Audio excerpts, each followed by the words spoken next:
प्यारे बच्चों, नमस्कार। मैं धर्मेंद्र प्रताप आपका स्वागत करता हूं और आशा करता हूं आप सभी लोग कुशल मंगल होंगे।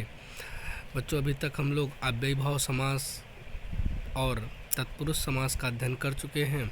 अब हम लोग कर्मधारय समास का अध्ययन करेंगे। बच्चों, इस समास की जो खास बात है, कर्मधारय समास में उत्तर पद की प्रधानता पाई जाती है तथा इस समास में विशेष और विशेषण की अधिकता पाई जाती है। इसमें कहीं कहीं पर पूर्व पद विशेषण एवं उत्तर पद विशेष होता है और कहीं कहीं उत्तर पद विशेषण का पूर्व पद किसका होता है, विशेष का होता है। कहीं दोनों पद विशेषण के हो जाते हैं और कहीं दोनों पद विशेष के हो जाते हैं। इसे इसलिए कर्मधारय समास कहा जाता है। और पहचान इसकी, इसमें के समान विभक्ति या है जो, इसमें जो विभक्ति प्रयोग की जाती है वो के समान आता है या है जो आता है।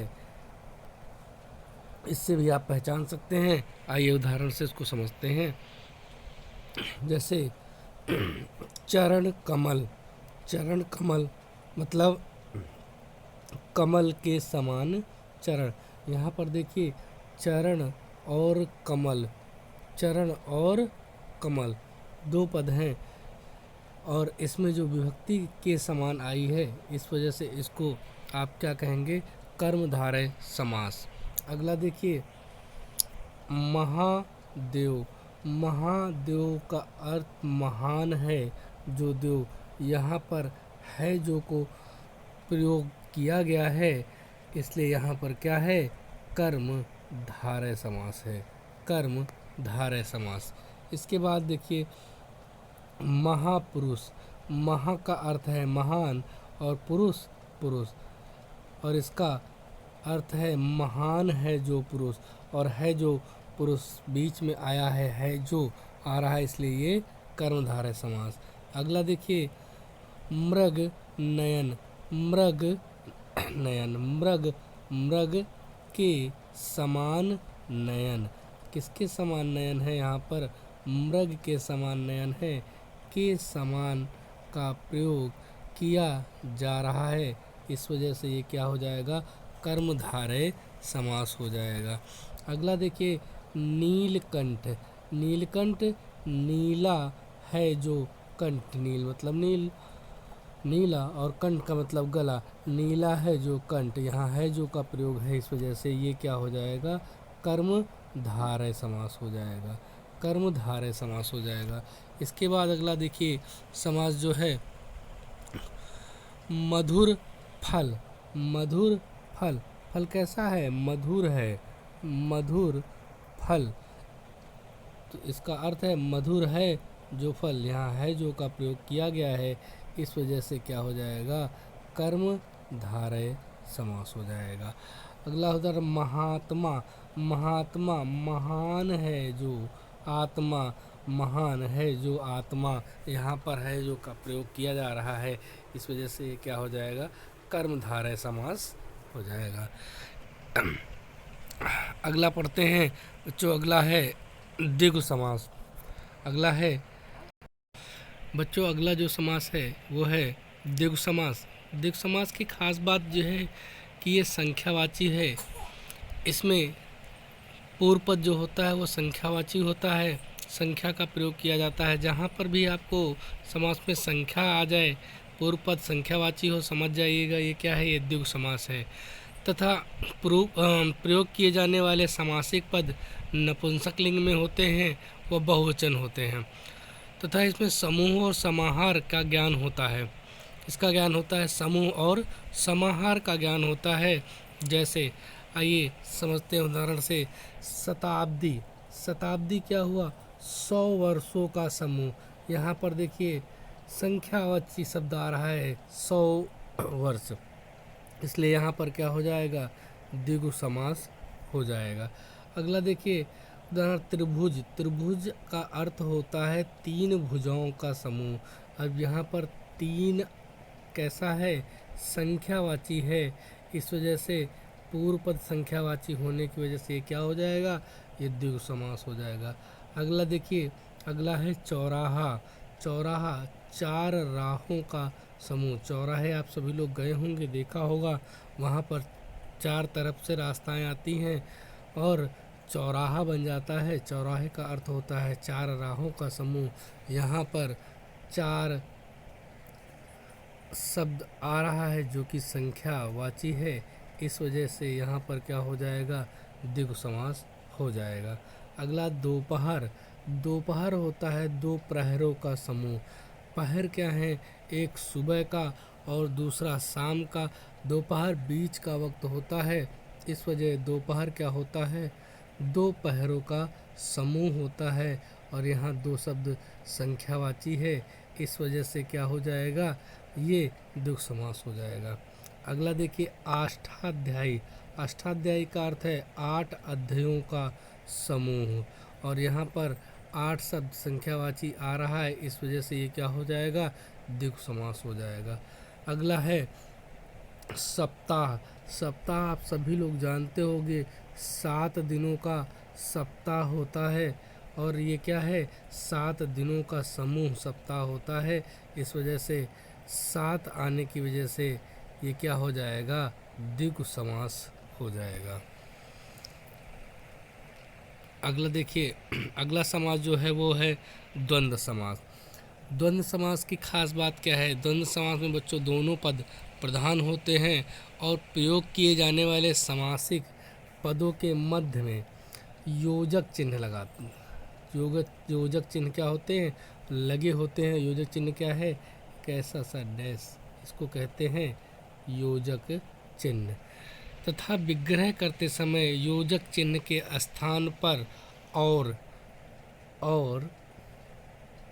अथवा एवं शब्द का प्रयोग किया जाता है। किसका किसका प्रयोग करते हैं, योजक चिन्ह के स्थान पर और अथवा या एवं शब्द का प्रयोग किया जाता है, क्या कहलाता है, द्वंद्व समास कहलाता है। इस पद की खास बात कि दोनों पद क्या होते हैं, प्रधान होते हैं। आइए उदाहरण से समझते हैं। जैसे पाप और पुण्य, दोनों पद देखिए, यहाँ पर दोनों पद क्या हैं, प्रधान हैं, पाप और पुण्य। पाप और पुण्य। अब देखिए यहाँ योजक चिन्ह लगा हुआ है, इस योजक चिन्ह को हटाकर हम या तो और लगाएं, एवं लगाएं, व लगाएं। अगर ऐसे शब्द लगाते हैं तो ये क्या हो जाएगा, ये हो जाएगा द्वंद्व समास। इसके बाद देखिए अगला उदाहरण है सुख दुख। सुख दुख, सुख दुख यानी सुख और दुख कैसे समास हो जाएंगे ये, सुख दुख को अलग करते हैं, योजक चिन्ह हटाते हैं और लगाते हैं, ये हो जाएगा आपका द्वंद्व समास। इसके बाद जो उदाहरण देखिए नर नारी। नर नारी, योजक चिन्ह को हटाया और लगाया और नर नारी कैसा हो गया, ये आपका द्वंद्व समास हो गया। इसमें एक चीज़ खास बात और होती है कि इसमें विलोम शब्दों का प्रयोग ज़्यादातर होता है। अगला देखिए राजा प्रजा। योजक चिन्ह राजा प्रजा के बीच में लगा है, अब इसको योजक चिन्ह को हटा के और लगाया, यहाँ पर हो गया आपका द्वंद्व समास। अगला है देश और विदेश।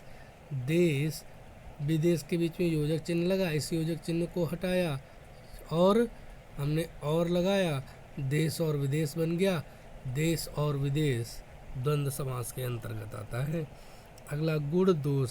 देखिए यहाँ पर बताया मैंने अभी आपको कि विलोम शब्दों का प्रयोग किया जाता है, गुण का विलोम दोष होता है और योजक चिन्ह गुण दोष के बीच में योजक चिन्ह लगा हुआ, इसको हटाया और लगा दिया, गुण और दोष कैसे हो जाएंगे, द्वंद्व समास हो जाएंगे।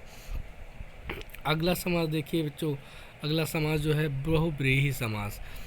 बहुव्रीहि समास की खास बात ये होती है कि इसमें कोई पद प्रधान नहीं होता, दोनों पद मिलकर किसी तीसरे पद की ओर संकेत करते हैं। मतलब जो आपको दिखाया जाएगा वो नहीं रहेगा, इसके अतिरिक्त ही कुछ और रहेगा।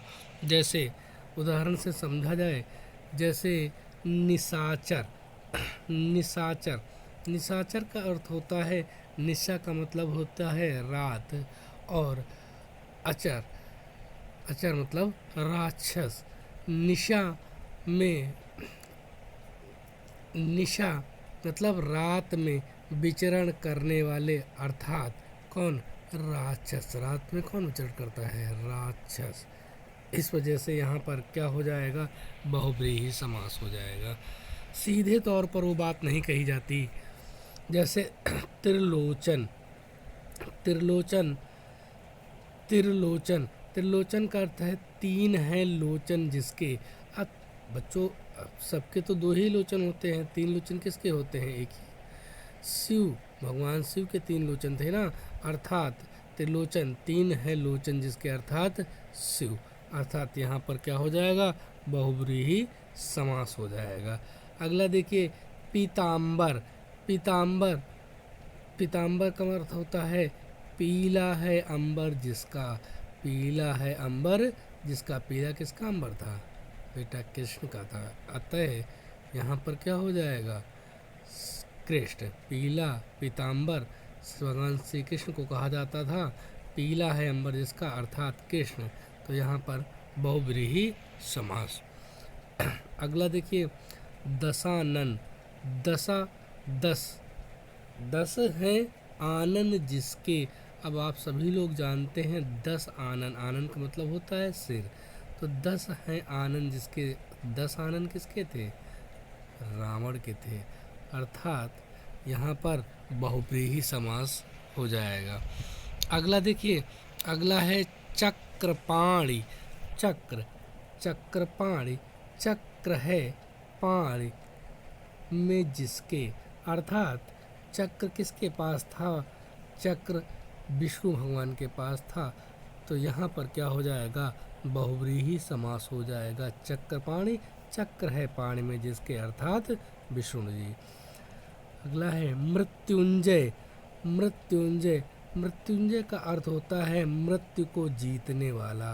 अब मृत्यु को जीतने, मृत्यु को किसने जीता? मृत्यु को शंकर भगवान ने जीता। लेकिन हम कहते क्या है? मृत्युंजय। हम किसकी तरफ इशारा करते हैं? डायरेक्ट नाम न बोलकर हम कहते हैं मृत्युंजय, लेकिन इशारा हमारा शंकर भगवान की तरफ होता है। इस वजह से यहाँ पर क्या हो जाएगा? बहुव्रीहि समास हो जाएगा। अगला देखिए, अगला है विषधर। विषधर का अर्थ है विश्व को धारण करने वाला।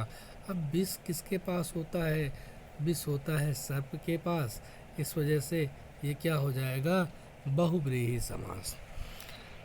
आज का समास का टॉपिक बच्चों हम लोग यहीं समाप्त करते हैं। आशा करते हैं कि आपको ये सब समझ में आया होगा।